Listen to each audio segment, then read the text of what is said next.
বর্তমানে মনে হয় তামিলনাড়ুর সিএম হচ্ছে থালাপতি বিজয়, ঠিক আছে। এখন তো বর্তমানে ইন্ডিয়ায় এটা হচ্ছে, বর্তমানে একদম রিসেন্টলি তারা গরু কোরবানি দিতে দিবে না, হ্যান ত্যান কত কাহিনী। তারপর তাদের যারা হিন্দু খামারি আছে তারা আবার যে এক ঝামেলার মধ্যে। কি বলবো,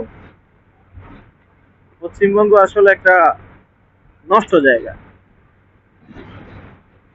আসলে নষ্ট জায়গা। ওখানে আগে ভাবতাম যে ওখানে মানুষগুলো মনে হয় সবাই ভালো, নেতারাই খারাপ, কিন্তু এখন দেখতেছি মানুষগুলোর মধ্যেও ঝামেলা আছে।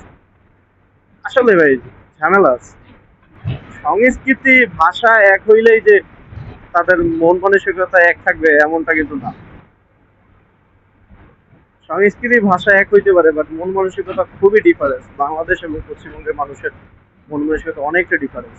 এর থেকে ভাই ইন্ডিয়ার যারা চেন্নাইতে থাকে বা তামিলনাড়ু, তাদের মন মানসিকতা অনেক ভালো, অনেক ভালো, অনেকাংশে ভালো। যেমন ওখানে এখন বর্তমানে মনে হয় তামিলনাড়ুর সিএম হচ্ছে থালাপতি বিজয়, ঠিক আছে।